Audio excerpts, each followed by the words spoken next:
Can I just like be myself? Fantastic. Okay, then we have a deal. My name is Felipe Valenzuela. I coming from Chile originally. Since I was 4, now I'm 47, so it's 43 years of music. It was by chance. I was coming from classic music, later on through rock and indie and pop and other kinds of stuff.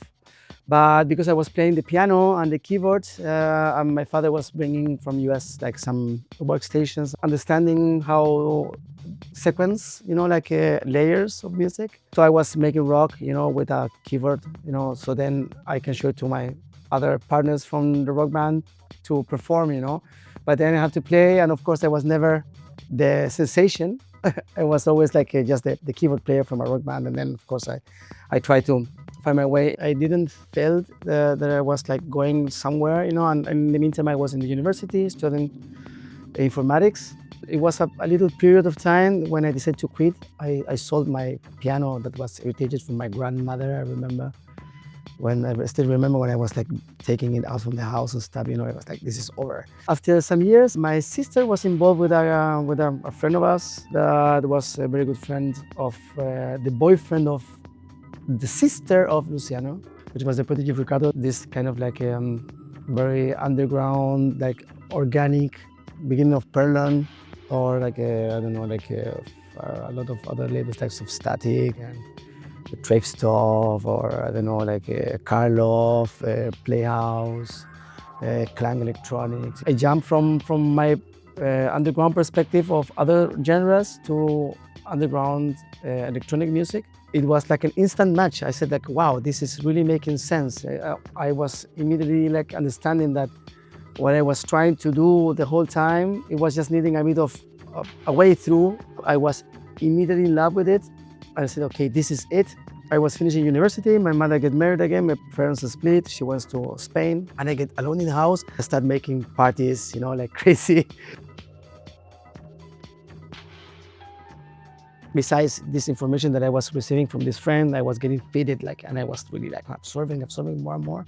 I started going to these parties, and of course I was start like connecting with other people, and then I was somehow bringing the scene to my hometown.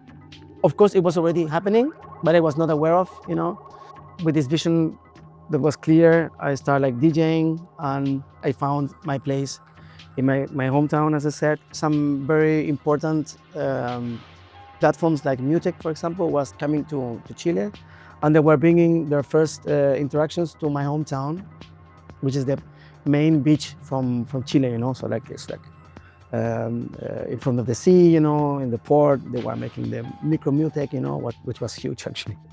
I think it was the biggest, and it was called micro Mutec. I don't know why, but anyways, and then I was able to see all these shows live, like I don't know, like Sense Club was Ricardo with Luciano, or Atom Heart, or Sigo Vertisone was Martin Chop with Pink Ellen and Jorge Gonzalez, Rockin', like Gustavo Cerati with other guys. After this happened, and I was totally mind blown by this kind of a scenario, and I was already being pushed by this sound, following their path, So we're following this sound, which is still in diapers in a country that was hearing all genres. Okay, the good thing of Chile is that in the 90s and early 2000s, we're having clubs for drum and bass, for electronic boogie house music, for UK tech house.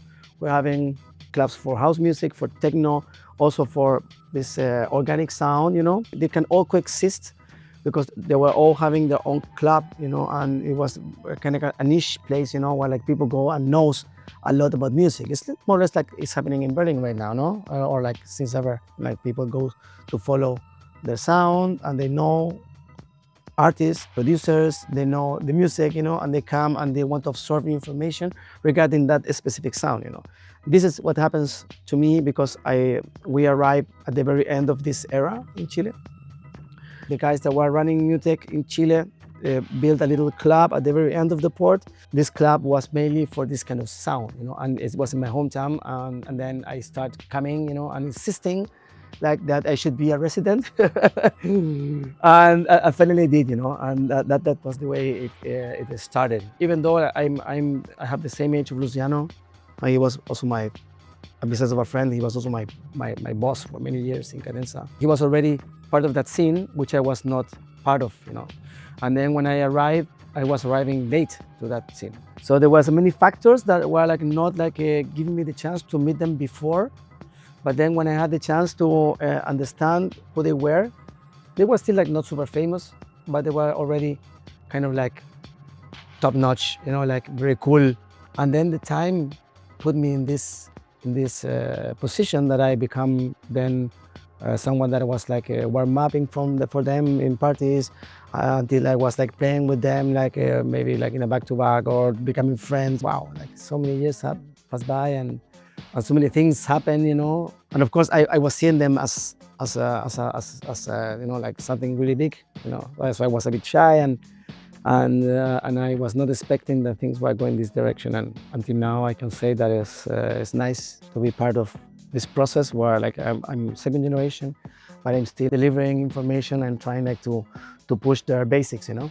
Very end of the port club was called Deck Zero. The perspective of the music was quite clear, you know. They wanted this sound, you know, nothing else. It was difficult to the main clubs to understand what minimal was, you know, or this organic sound, or like elegant tech house, you know, or whatever it is, you know, like, I mean, like for some people could be narrow-minded, but for us was like also like a development, you know, want to push this development, you know, and of course Ricardo, Luciano, Atom Heart, like, Thomas Melchior, Mike Shannon, you know, everyone played there, you know, like we were like focusing to do this regularly, you know, and to bring cool information, something relatively new, you know, to the scene.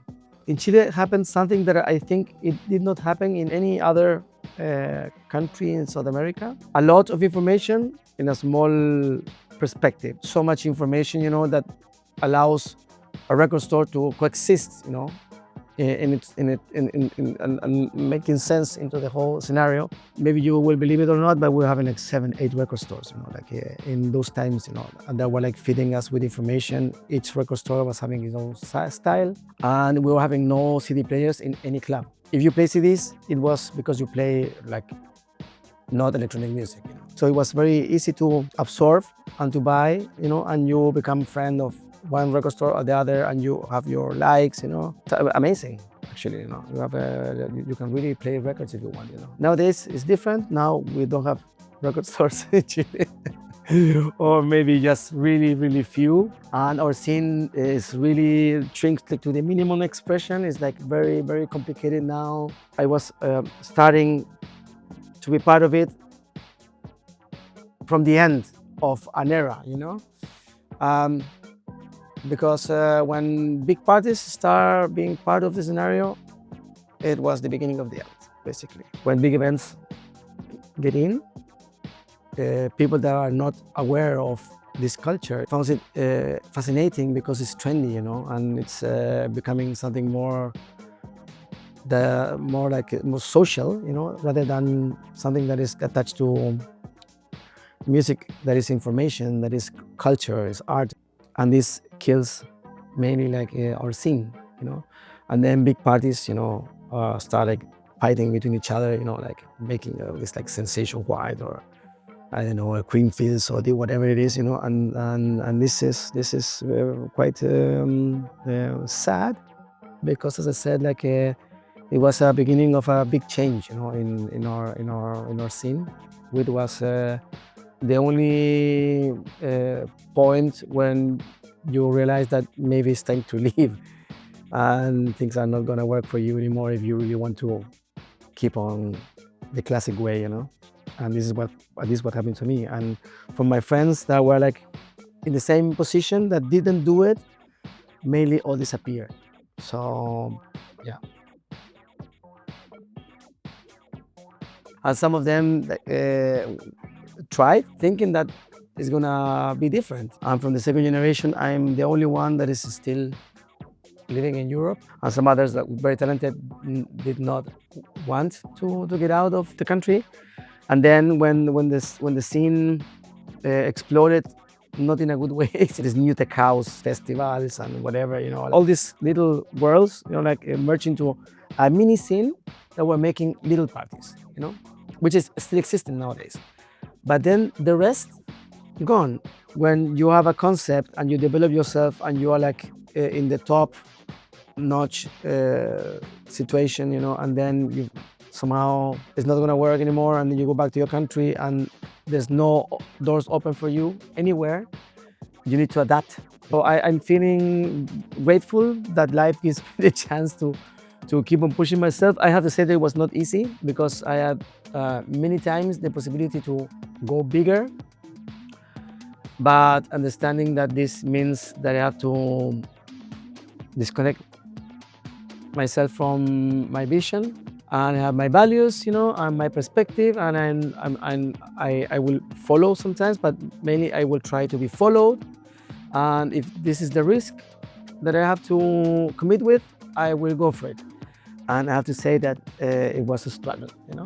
But now, after so many years, 47 years old now, I'm happy that I'm reconnecting like big time with the new generation, like with new concepts, like people is really recognizing me. That means that I did a good job, as I said. So yeah, I think there's many years ahead for me still in the market. Let's see.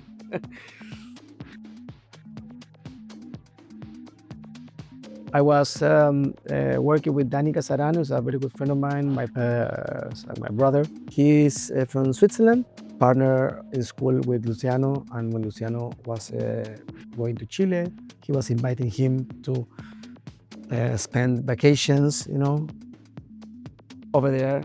And then he went to vacation and he stayed 10 years over there. And during this path, like he becomes super famous. And when I went to the capital city, we met in this club, Deck Zero, that I was telling you. And he was coming from a big party, like making the warm up to Yankee XL or something, a super commercial DJ.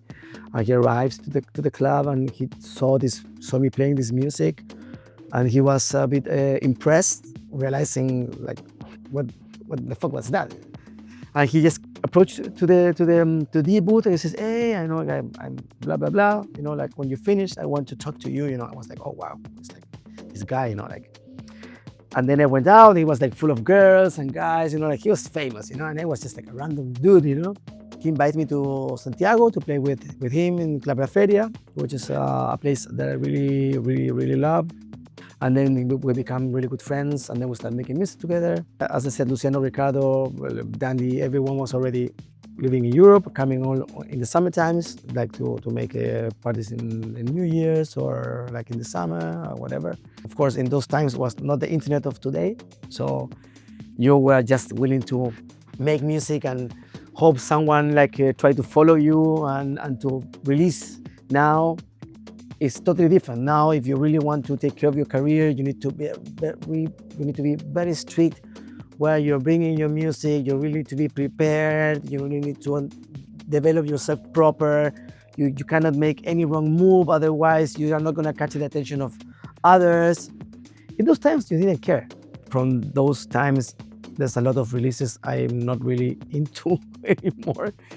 I have to say that was, of course, part of the way things were developed, as I said, to become what I am right now. Luciano appears again, in the life of Danny, and he invites him to take a chance, like sending him music, and we were already with Danny bringing music, different levels, whatever. At the same time, Danny decides to leave Chile. He was fed up. Of course, the sound was changing. There was nothing anymore for him over there. The puppy of the second generation as well. So like as soon as he left, I later on, but not so late, following him. Luciano gave him this chance, and Cadenza was very hyped in those times, and we did this track La Tulipe. Luciano freaked out with it. It was the beginning of something really, really big. Big clubs, from little scene to a big scene, going to Ibiza, to Amnesia, Pacha, Space, Ushuaia, this and that, like going in the jet, winning a lot of money. And at the same time, I was also getting married. I was making seasons in Europe and coming back, getting depressed, and then going back to Europe, living like the life of a big artist and coming back and getting depressed again, no gigs.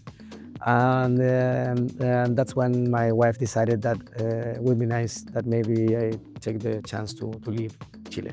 But it was like 2014 when I realized that this is, I mean, 13 when I realized that this is like the place I want to be.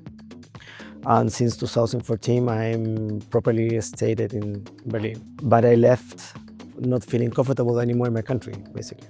That was a fact. I mean, like sound change, music change, crowd's perspective change. I thought I was gonna make it because then he left and he gives me the power to me, but then I lost it like in an instant. Like I was not able to find my way to be respected as I was when he was there with me, and yeah, it was chaotic. It was really, really, really bad. In the peak of my career, without studio, without family, without nothing, just like coming, like trying to fit myself here in a place where I don't understand the language. And of course, like friends of mine, like Ricardo, like put me in contact with his friends. They become my favorite friends, and they helped me a bit like to construct my new life and everything. But it was like not so easy. I mean, like now I'm comfortable, but it's after 10 years. Yeah. Even though this was having a cost. So saying this, being part of a big scenario like Cadenza, for example, that they were having their sound and I was not really fitting 100% in that sound. I was the weird one inside the agency. When it was over, for me it was a relief because I was already being part of the interest of people that was maybe not absorbing that information anymore. So this gave me the chance to arrive over here and to deliver content because I was always into content.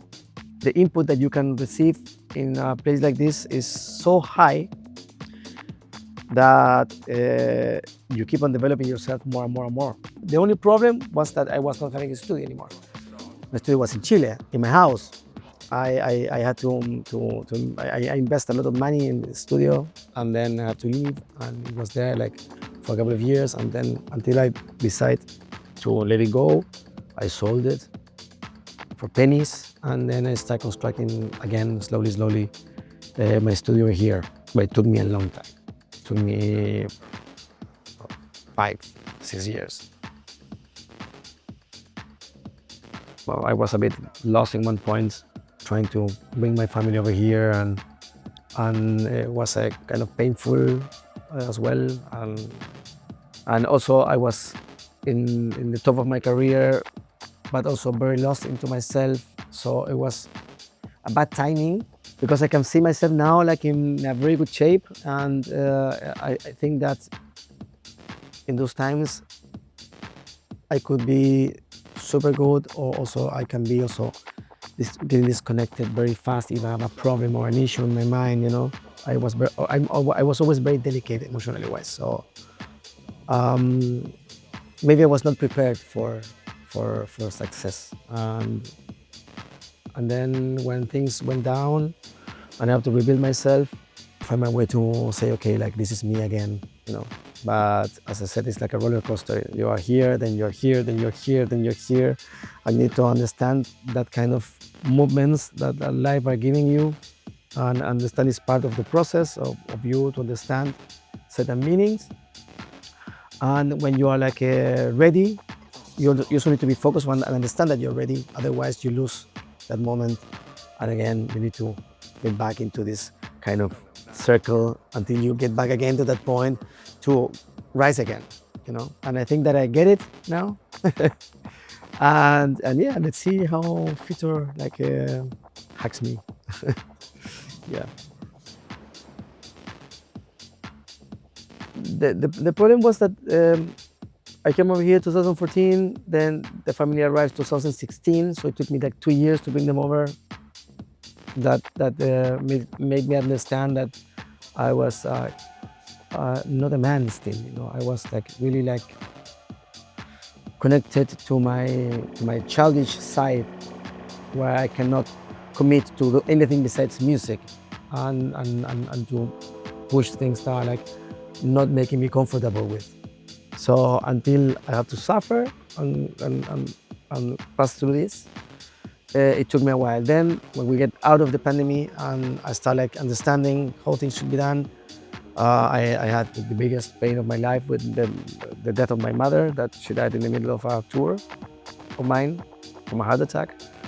And I think this is like the most hardcore thing I had to deal with, which I'm sure I was never gonna recover. It's like the inflection point that makes everything change from something very painful to something very good. You know, like make me become a man somehow, and and to have a purpose and to take decisions and to do plans and mastermind my steps until the point that I really know now what I want and what I need to achieve and how I want to achieve this.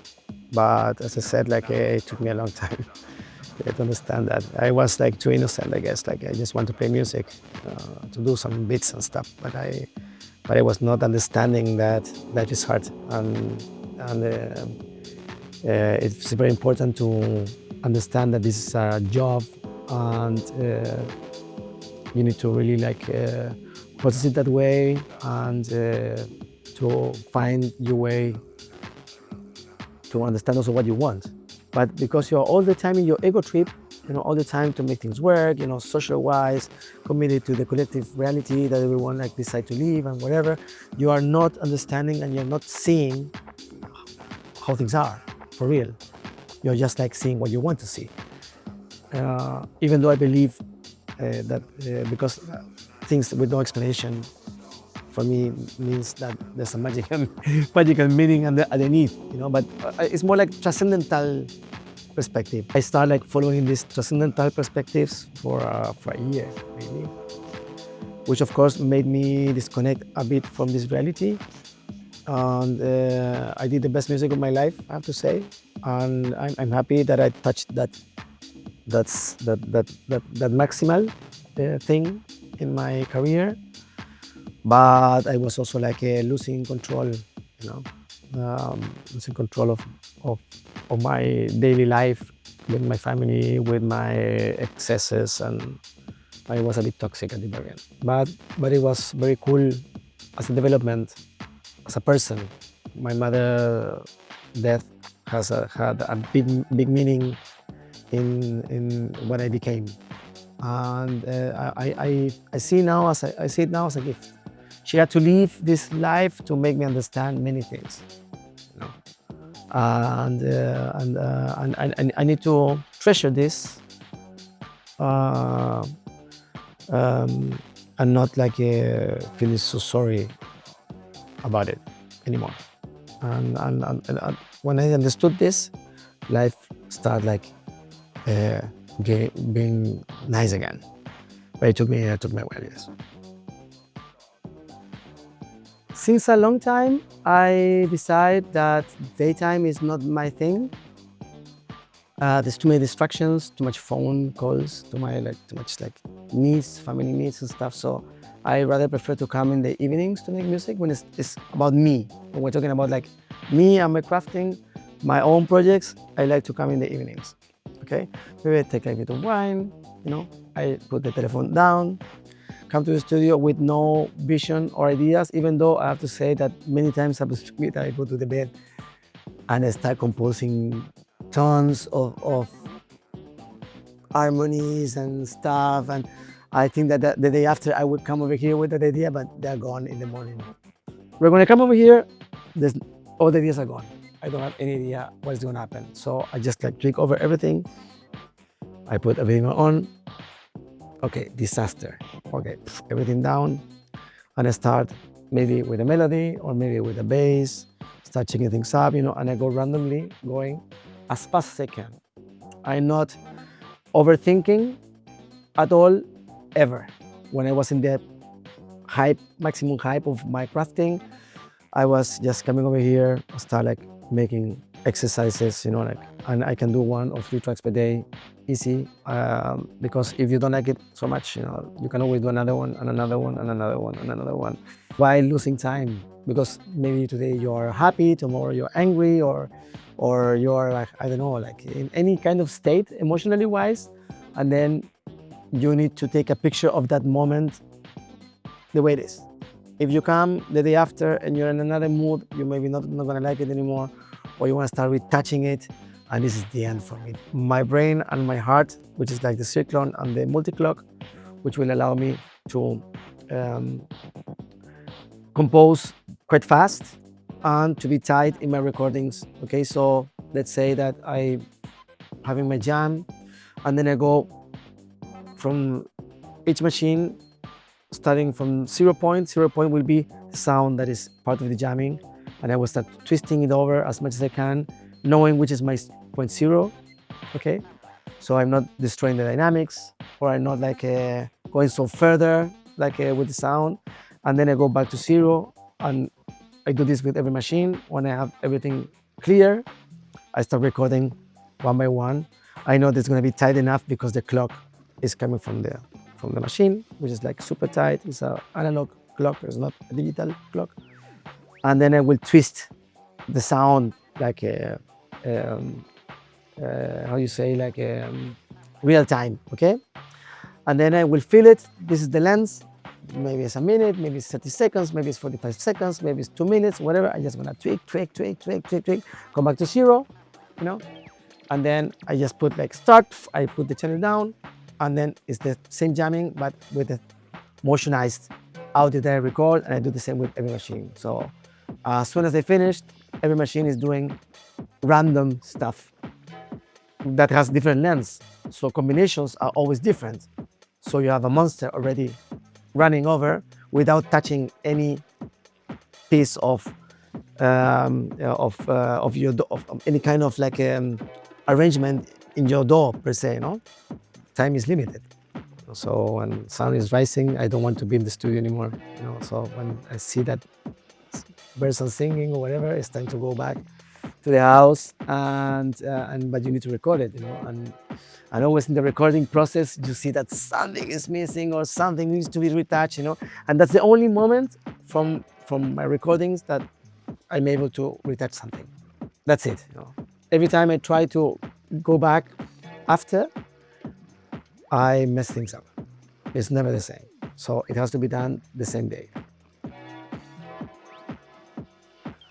I will never gonna forget like my warm up in Amnesia for Ricardo Luciano, for example. I'm never gonna forget my dating Robert Johnson. I don't know. There's like some incredible mythical moments in Hopetose, incredible mythical moments in Televisionaire. I had my amazing nights. I prefer to not say yes to every gig. I prefer to play less, but to be sure that if I go there, I will have a really good time and I will be able to flow out and, and deliver. If I gonna do it just for money, and it's gonna be bad, but I will waste some money, but it's gonna be bad. The only thing that is gonna be wrong the day after is gonna be me overthinking if this what I should do the rest of my life is this, not this kind of feeling that is like not cool enough. And I'm doing this because I really like it. I'm not doing this because it's giving me a lot of money, or otherwise I will be working in something else. You know, art it's complicated. You know, you can be in the top of the mountain, top of the hill, and you can be in the underneath the sea like this. I prefer to play in spots where I know that I will shine, basically, rather than going to spots where I will win more. Of course, you need to find a balance, but shining is also like feeding the soul in so many ways. It's like making you like, wow, like saying it's like so beautiful. You know, you get connected, you show yourself, you know, like so like deeply of who you are, like to the rest, you know.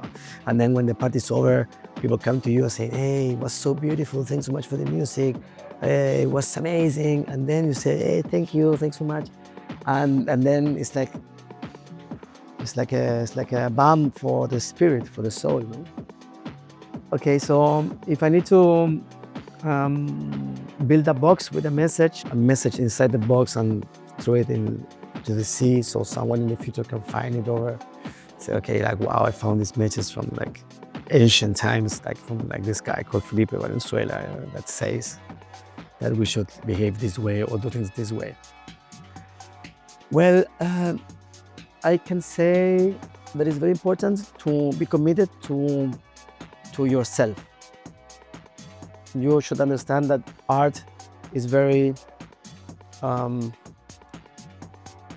personal, okay? And because it's very personal, it means that you don't need to understand that art. What only matters is that you are free. In the moment that you're not free, you're becoming a slave of a perspective from someone else's. And this is boring. This is not cool. You will be average. You will be not delivering anything new, nothing special. It's not gonna be you talking. It's gonna be your slave side talking about like what someone else would like to see, to listen. So yeah, that will be my message, I guess, like to get involved with your own, to try from your deepest inner self, project what's like goosebumping you somehow, and to not be afraid of expressing it. When you make a track, it should be an cinematic of that moment, because that moment was unique. And in that unique moment, you develop an idea that's never gonna come again in that way. That form of expression, I think, is also part of how art should be understood.